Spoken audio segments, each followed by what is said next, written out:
We begin with the first face-to-face meeting between President Trump and New York's mayor-elect Zohran Mamdani. Watch this extraordinary moment when Mamdani was pressed about his previous comments calling the president a fascist. And I want to clarify your answer to Stephen Nelson. He asked about your comment calling the president a fascist, and your answer was, both President Trump and I have been clear about our positions and our views. Are you affirming that you think President Trump is a fascist? I've spoken about... That's okay. You can just say yes. Okay. All right. Okay. Yeah. It's easier. It's easier than explaining it. I don't mind.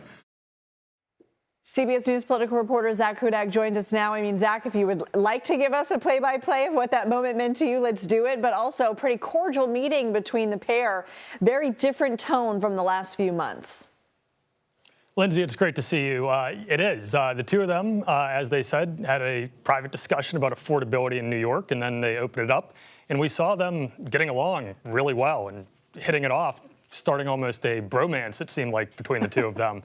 I think the clip you played was a very good example where President Trump sort of saved Mamdani from having to answer that question about having called him a fascist in the past. He also helped the mayor-elect out when it was brought up that Elise Stefanik has referred to him as a jihadist. And the president actually said, he seems like a reasonable guy to me, which really is an example of going against the entire strategy that the NRCC and House Republicans have going into midterms, which was to tie Democrats in frontline districts to the Democratic Socialist, who's going to be the mayor of the largest city in the country.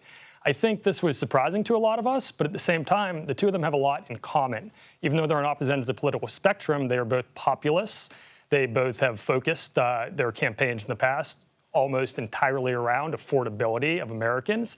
And they are both underdogs. We heard President Trump talk about the fact that Mamdani started off way behind the eight ball when he began, started off polling at 1%. And that was a lot like President Trump in the 2016 election. So I think the two of them share a lot of common ground that one might not expect. And at one point, President Trump was asked if he would consider moving back to New York with Mamdani as a mayor. And listen to what he had to say.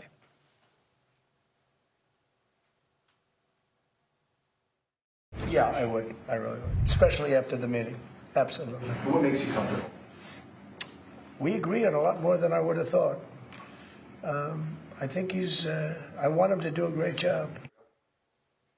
So we know for a fact that President Trump cares deeply about New York, but he's not always gotten along with the mayors of that city. He hated Bill de Blasio. He sometimes bristled talking about Eric Adams. This is an example of him really opening up to a Democratic mayor, and in this case, a Democratic socialist. Zak Hudak, thank you so much.